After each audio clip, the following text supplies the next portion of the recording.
జరగనటువంటి పని, ఆయనకి చేతకానటువంటి పని. దాన్ని ఈరోజు మనం పూర్తి చేస్తున్నాం. అదేవిధంగా రెండవది, ఇక్కడ ఈరోజు మనం ఈ కార్యక్రమాన్ని అందరూ మత్స్యకారులకు సంబంధించి మేలు జరిగేటువంటి కార్యక్రమానికి శ్రీకారం. సోమిరెడ్డి ఎక్కడున్నాడు అంటే, తన భాగస్థుడుగా ఉన్నటువంటి వ్యక్తి మైనింగ్ లైసెన్స్ రెన్యూవల్ కాలేదు. మైనింగ్ లైసెన్స్ రెన్యూవల్ కాకపోయినా నా భాగస్థుడికి నేను అండగా ఉండాలి. ఎందుకంటే రేపు ఎలక్షన్ నాటికి నాకు ఏదన్నా ఫండ్ ఇవ్వాలి.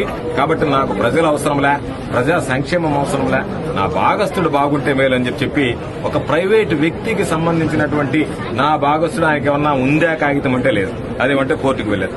కోర్టుకు వెళ్ళి ఏమనింది, కోర్టు ఇల్లీగల్ మైనింగ్ జరగద్దు అని చెప్పి చర్యలు తీసుకుంటారు అధికారులు. దానికి సంబంధించి పాపం రాత్రి నుంచి అక్కడ పడుకున్నాడు. ఏ రోజైనా సోమిరెడ్డి ఈ నియోజకవర్గ ప్రజా సమస్యల మీద పోరుకున్నటువంటి సందర్భం లేదు. అందుకనే మీరు ఒకసారి వెళ్లి చూసిరండి. ఏ రోజైనా ఒక మహానాయకుడు, నేను మహానాయకుడు అని చెప్పుకునేటువంటి వాడు 3 సార్లు మంత్రిగా పనిచేశాడు. అదేవిధంగా సుదీర్ఘకాలంగా సర్వేపల్లి నియోజకవర్గాన్ని ఉన్నాడు.